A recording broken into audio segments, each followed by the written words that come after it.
Dan ini dokumen dakwaan jaksa KPK kepada Saiful Bahri tanggal 19 Maret tahun 2020. Dakwaan jaksa yang menuduh Sekjen PDI Perjuangan memberikan uang 400 juta kepada Wahyu Setiawan ada di halaman 12. Bahwa terdakwa, yaitu di sini adalah Mas Hasto Kristianto, menitipkan uang 400 juta kepada Kusnadi yang diberikan kepada Doni Tri Istiqomah, yang diberikan selanjutnya kepada Saiful Bahri, kemudian melalui Agustiani Tio, kemudian sampailah kepada Wahyu Setiawan. Jadi, menurut dakwaan jaksa kepada Mas Hasto Kristianto, 400 juta itu dari Mas Hasto Kristianto. Nah, ini berbeda. Kalau kita membaca dakwaan jaksa kepada Wahyu Setiawan dan Agustiani Tio, pada halaman 7, yang menuliskan dakwaan jaksa, masih pada tanggal yang sama Harun Masiku memberikan uang kepada Saiful Bahri sejumlah 400 juta yang dititipkan melalui Kusnadi dan Doni Tri Istiqomah. Jadi uang 400 juta dari Harun Masiku. Ini di dakwaan Wahyu Setiawan dan Agustiani Tio. Dan itu juga konsisten ya di dakwaannya Saiful Bahri. Halaman 5. Masih pada tanggal yang sama Harun Masiku memberikan uang kepada terdakwa yaitu Saiful Bahri sejumlah 400 juta untuk diserahkan kepada Wahyu Setiawan. Di sini. Jadi bagaimana bisa ya ada 3 dakwaan yang lama menyebutkan uang 400 juta itu dari Harun Masiku, kemudian jaksa yang sekarang, KPK yang sekarang memanipulasi fakta hukum, tiba-tiba uang 400 juta itu dari Sekjen PDI Perjuangan Mas Hasto Kristianto. Ini yang saya sebut KPK telah terbukti memanipulasi fakta hukum. Tahun 2020, jaksa KPK mendakwa para terdakwa dengan uang 400 juta dari Harun Masiku, tiba-tiba berubah uang itu dari Hasto Kristianto. Inilah bukti bahwa Sekjen PDI Perjuangan mengalami kriminalisasi hukum yang harus kita bela bersama-sama. Assalamualaikum warahmatullahi wabarakatuh. Kembali lagi bersama saya di channel Perisai Nusantara TV. Sahabat-sahabat sekalian, setelah Hasto Kristianto ditetapkan sebagai tersangka oleh KPK atas dugaan kasus suap Harun Masiku terhadap Komisioner KPU Wahyu Setiawan, ribuan kader Partai Banteng itu kemudian marah besar. Bahkan petinggi PDIP itu kemudian melakukan konferensi pers.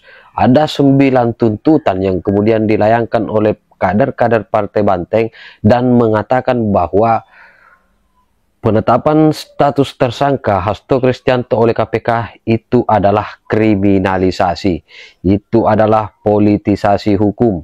Artinya mereka tidak menerima atas nasib yang dialami oleh Bung Hasto Kristianto yang kemudian ditetapkan sebagai tersangka oleh Komisi Pemberantasan Korupsi. Atas dasar dari fitnah yang dilayangkan oleh kader-kader Partai Banteng hingga kemudian Bang Adi Prayitno membahas tuntas penetapan tersangka Hasto Kristianto apakah termasuk politisasi hukum, kriminalisasi, atau memang kesalahan murni yang kemudian dilakukan oleh Bung Hasto Kristianto. Seperti apa Bang Adi Prayitno mengungkap fakta tersebut? Kita simak videonya berikut ini. Hari-hari ini publik begitu heboh memperbincangkan status tersangka Hasto Kristianto yang secara resmi oleh KPK ditetapkan sebagai tersangka karena terlibat dalam kasus suap yang melibatkan Harun Masiku yang sampai saat ini orangnya masih buron dan kasusnya sudah mangkrak hampir 5 tahun lamanya. Seperti biasa muncul pro dan kontra. Pihak pro sangat mengapresiasi kinerja KPK karena siapapun di negara ini yang terlibat dalam kasus korupsi tanpa pandang bulu harus dieksekusi dan harus dituntaskan setuntas-tuntasnya. Tapi kita juga tidak bisa menutup mata, banyak pihak juga yang menuding ini sebagai upaya untuk melakukan pembungkaman kepada Hasto yang selama ini dinilai kritis terhadap kekuasaan politik. Bahkan di internal PDIP menuding ini semacam kriminalisasi. Nuansa politiknya jauh lebih besar ketimbang dengan persoalan-persoalan hukum yang sesungguhnya. Tapi terlepas dari apapun pro dan kontranya, kalau kita mau jujur, memang sejak awal ketika KPK mengumumkan tersangka, ketika KPK itu berurusan dengan elit-elit partai, pasti tudingan politisasi, tudingan kriminalisasi itu selalu bermunculan. Karena begitu banyak orang-orang penting di negara ini, karena begitu banyak oknum-oknum partai di negara ini yang sudah berurusan dengan KPK. Dalam sejarahnya, ada ketua umum partai yang tersangka dan dijebloskan ke penjara. Dalam sejarahnya, KPK sudah mentersangkakan dan menjebloskan ke penjara sekjen-sekjen partai, bendahara partai, dan seterusnya, dan seterusnya. Tak berhenti di situ, anggota dewan yang juga orang penting di partai juga dijebloskan ke penjara oleh KPK. Jadi wajar kalau kemudian dalam sejarah perjalanannya, KPK itu selalu mendapatkan resistensi, isu-isu negatif, dan bahkan tuduhan-tuduhan sebagai kriminalisasi dan seterusnya. Jadi disitulah kemudian letak kenapa kemudian begitu banyak narasi-narasi ketika KPK mengumumkan status tersangka yang melibatkan orang penting di negara ini, pasti isunya politisasi dan kriminalisasi. Nah, yang kedua, kalau mau jujur sebenarnya, kasus yang melibatkan Harun Masihu yang selalu menyeret nama Hasto Kristianto, kalau mau jujur, nuansa politik dan hukumnya sejak awal cukup kentara dan bahkan campur baur. Sulit dipisahkan satu sama yang lain. Sebut saja misalnya apa kasus politiknya. Tentu ini berawal ketika ada upaya pergantian antar waktu. Jadi ceritanya, ada anggota dewan dari PDIP namanya Nazarudin Gemas. Beliau itu meninggal sebelum pencoblosan. Karena meninggal dan terpilih sebagai anggota dewan, maka posisi almarhum Nazarudin Gemas harus digantikan oleh caleg-caleg internal PDIP yang lain. Sesuai regulasi, yang layak menggantikan itu adalah perolehan suaranya nomor 2, namanya Rizky Aprilia. Rizky ini yang sebenarnya sangat layak mesti dilantik menggantikan Nazarudin Gemas. Tapi internal PDIP mengusulkan nama Harun Masihu yang perolehan pileknya itu nomor 5, jauh dibandingkan dengan yang lain. Ini yang kemudian menjadi titik balik secara politik, bahwa sebenarnya ada unsur politiknya. Harun Masihu yang perolehan suara pileknya itu jauh di bawah Rizky Aprilia, tapi coba diusulkan untuk menggantikan almarhum Nazarudin Gemas untuk menjadi anggota dewan. Politiknya di situ. Lalu di mana letak hukumnya? Karena ada upaya-upaya dari Harun Masihu yang kemudian untuk menyuap oknum KPU saat itu supaya Harun Masihu ditetapkan sebagai anggota dewan. Kasus suap inilah, kasus sogok menyogok kepada oknum komisioner KPU inilah yang kemudian menjadi titik kunci bagaimana persoalan yang menyangkut persoalan pidana, menyangkut persoalan hukum, membelit Harun Masihu dan kemudian melibatkan nama Sekjen PDIP Pak Hasto yang sudah ditetapkan sebagai tersangka. Jadi itu kemudian nuansa politik dan nuansa hukumnya yang satu sama yang lain memang tidak bisa dipisahkan.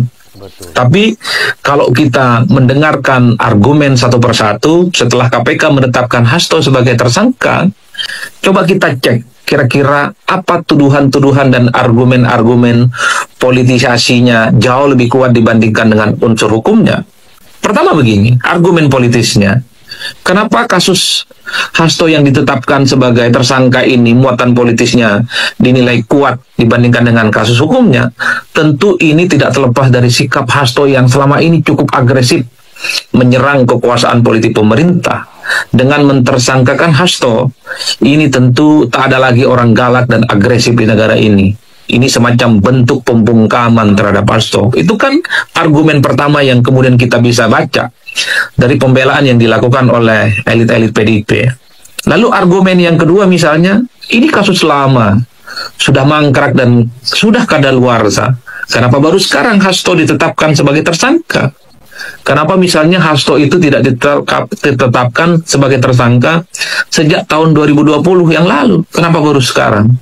Seakan-akan ini dikaitkan dengan sikap politik Hasto yang kritis dan per hari ini misalnya PDIP berada di luar kekuasaan politik. Lalu kemudian misalnya argumen politik lainnya, kita sering mendengarkan pernyataan Hasto di berbagai media, di podcast-podcast, bahwa Hasto itu ditarget, bahwa Hasto itu ingin dijadikan tersangka, bahwa Hasto itu ingin dibungkam dengan kasus-kasus yang selalu dialamatkan kepada dirinya, yaitu Harun Masihu.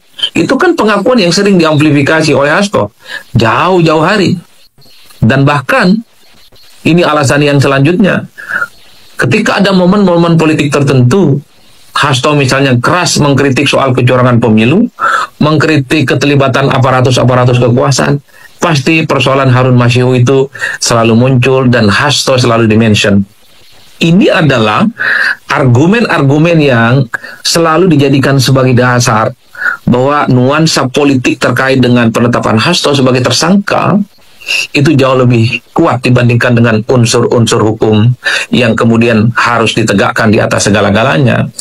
Di luar argumen politisnya, kita juga harus berani mengungkapkan argumen hukum. KPK setelah mengumumkan Hasto sebagai tersangka, kan ada dua argumen yang disampaikan. Misalnya, Hasto itu dinilai terlibat bahwa persoalan penyogokan, ada andil Hasto yang cukup signifikan. Bahwa dana yang digunakan oleh Harun Masihu untuk menyogok oknum komisioner KPU itu tidak semuanya dari Harun, tapi juga dituding menjadi bagian dari kontribusi dari Hasto yang posisinya sekjen PDIP. Yang kedua, misalnya ada novum baru yang kemudian dituduhkan kepada Hasto.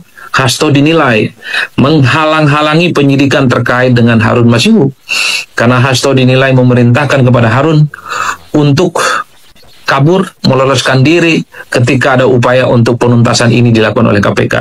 Ini adalah argumen hukum yang saya kira memang tentu sangat faktual dan sangat mutakhir.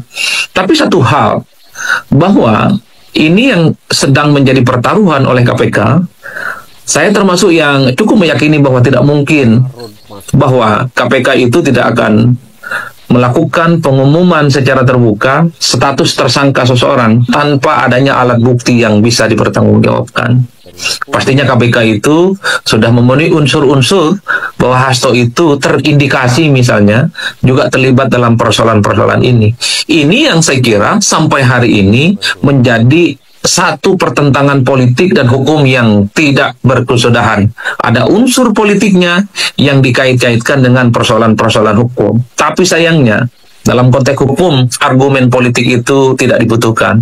Tapi sayangnya, tudingan-tudingan politisasi, tudingan-tudingan ada kriminalisasi, itu tidak berlaku dalam kasus hukum. Dalam kasus hukum itu hitam dan putih. Ada fakta, ada data, itulah dasar kenapa seseorang itu diumumkan sebagai tersangka. Oleh karena itu, sehebat apapun argumen bahwa ini ada semacam kriminalisasi, operasi untuk membungkam Hasto, karena sikapnya yang kemudian terlampau galak, dan seterusnya, itu tak ada artinya. Karena bagi KPK, dua alat bukti yang sudah diumumkan, atau fakta yang sudah diumumkan, cukup syarat untuk menjadikan Hasto sebagai tersangka. Jadi dalam konteks inilah saya kira memang harus kita lihat bagaimana perkembangan penyidikannya ke depan. Kalau memang Hasto dan tim hukumnya melihat ada unsur-unsur yang tidak kredibel, ada unsur-unsur yang tidak rasional terkait dengan penetapan tersangka ini, saya kira Pak Hasto masih bisa melakukan pra-peradilan. Sudah banyak contoh kasus di negara ini, orang yang kemudian dijadikan sebagai tersangka, status tersangkanya bisa dibatalkan. Misalnya seperti kasus yang terjadi pada salah satu oknum gubernur tertentu, itu juga dibatalkan dalam pra-peradilan. Atau misalnya kalau memang penetapan tersangka Hasto ini dilakukan tidak sesuai prosedur oleh KPK, maka KPK bisa dilaporkan kepada Dewan Pengawas. Ada Dewan Pengawas yang saya kira akan melakukan investigasi dan penyidikan bahwa proses pengumuman Hasto sebagai tersangka itu tidak sesuai dan tidak kredibel. Jadi masih ada upaya-upaya yang saya kira memang harus masih bisa dilakukan oleh Pak Hasto untuk mencari keadilan yang seadil-adilnya. Cukup jelas dan cukup menohok penjelasan yang disampaikan oleh Bang Adi Prayitno, dan saya berpikir bahwa memang ini bukan merupakan sebuah tindakan kriminalisasi. Kalaupun misalnya Bang Hasto Kristianto ataupun kader-kader PDIP menganggap bahwa ini adalah politisasi hukum, ini adalah tindakan kriminalisasi, kalian punya waktu untuk kemudian melakukan pra-peradilan dan membuktikan apakah memang kalian terkena politisasi hukum atau kriminalisasi. Penjelasan yang disampaikan oleh Bang Adi Prayitno, saya kira ini membuat kita lebih paham bahwa ternyata apa yang kemudian dilakukan oleh kader-kader Partai Banteng saat ini itu hanya sebagai bentuk dan upaya untuk kemudian mencoba melakukan glorifikasi, mencoba melakukan framing bahwa penetapan tersangka terhadap Hasto Kristianto itu atas dasar pemecatan Bapak Joko Widodo beserta keluarganya dari Partai PDIP. Padahal respon Bapak Joko Widodo bahwa dia tidak tahu apa-apa, beliau tidak mengurusi karena beliau sudah tidak lagi sebagai presiden, beliau sudah purna bakti, sudah pensiun, dan bahkan orang-orang ataupun kaum pembenci mengatakan bahwa Mulyono hari ini atau Bapak Jokowi hari ini itu adalah seorang pengangguran. Jadi saya kira demikian, terima kasih. Wallahul muwaffiq ila aqwamit thariq. Wassalamualaikum warahmatullahi wabarakatuh.